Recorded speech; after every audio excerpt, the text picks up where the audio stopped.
I had a relapse over the Christmas holiday of my goal for this year, which was to normalize my relationship with food. You see, I lost a job over a problem like this. I had been anticipating getting to a meal, and my manager had interrupted me saying that he had something important to discuss. I was teaching at another school, and we were working on some kind of goals for the following year. And the meeting went on much longer than I had anticipated, and I lost it. And I said something in a very rash way. I can't remember exactly what it was. I had another offer from another school anyhow, and I left in a hurry. I left in such a hurry that some of my coworkers actually got very concerned. Long story short, not a very pleasant experience. And I made it a resolution to normalize my relationship with food. Notice the way I said that. I wasn't eating all that much. I wasn't having chronic health problems, physical health problems from it. The problem was that my constant cravings for food were causing all sorts of havoc in my life. Job problems, social problems. I couldn't even focus on anything else that I loved.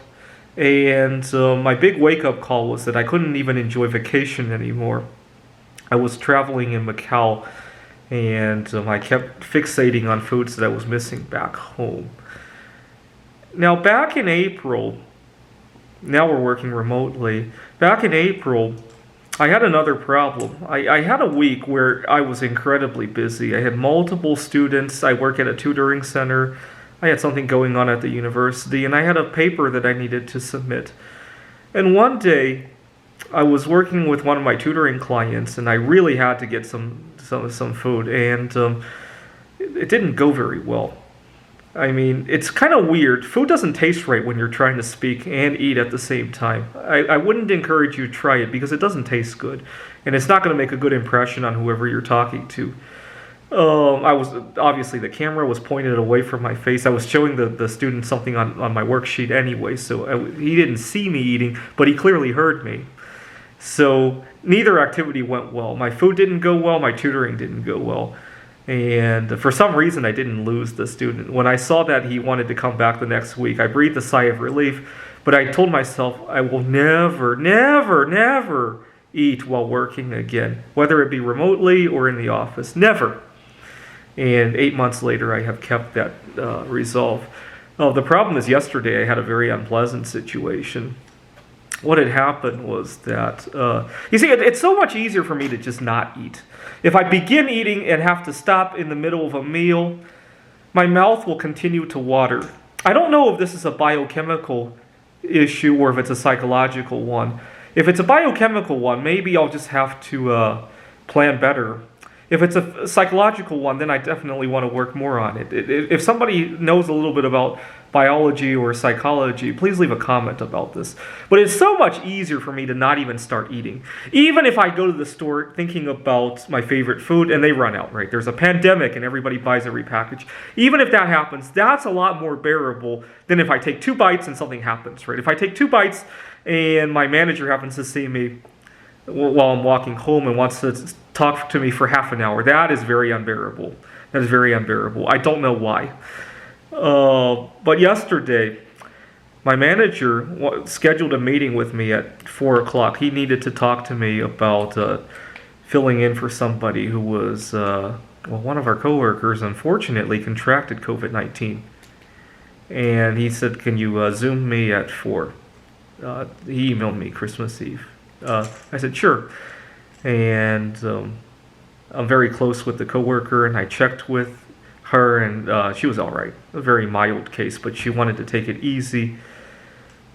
Okay, so at 3:20, I was eating dinner when all of a sudden Zoom starts to go off. My manager emailed me saying if we could start early, he would like to go to some Christmas event.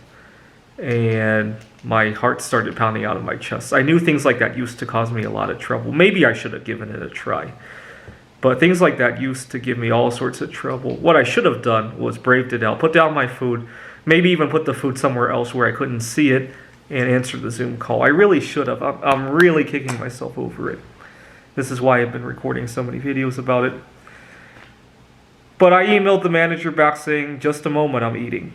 And as soon as I clicked the send button, I really regretted it, because I felt like I put my stuff ahead of the school. I put my addiction, if you will, ahead of the school.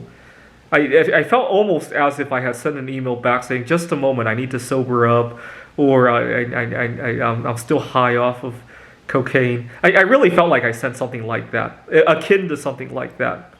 Maybe sobering up. Just a moment, I need to sober up. Can we call back in 2 hours? I really felt like I had done that. But we had the conversation, and it was good. What really concerned me was because I was trying to negotiate my compensation, obviously. I didn't want to do that while under the influence of a food craving. I really didn't. That's probably why I didn't brave it out. Had it been my girlfriend who came over, I probably would have braved it out, because let's face it, she needs to accept me for who I am sooner or later. The sooner we do it, the better. If it had been a family member, well, we need to be family for better or worse, right? I probably would have put my food away. But the fact that I was trying to haggle something out at work, it made it a very different transaction. Okay, but I keep having nightmares about this. You see, earlier this year we had George Floyd and Breonna Taylor, and that also woke me up to the idea, oh my God, I have such a hard time snapping out of a food craving when it comes along. If the police were to stop me, let's say I get pulled over on the highway, which happens quite a bit actually. Fortunately, I've never run into a food craving while doing that, and I can't put down my food for whatever reason, right? And the officer's asking me for my license. I hand it to him, and I take a few more bites of my food. And the officer's going to probably wonder, am I hiding something? Or maybe I have alcohol or drug odors in my mouth that I'm trying to hide. Or another scenario is maybe I don't take the food that I'm craving, and my mouth is watering incessantly, and now it's affecting how I talk to him. Maybe he might think I'm high or drunk. Or he might just think I have something to hide, right? Maybe I'm trying to divert him, or I'm worried that he might see that I have some kind of illegal activity in the car. Not good, right? I don't eat in the car anymore precisely because of this matter. But I need to find a way to be able to snap out of a food craving in the middle of a meal.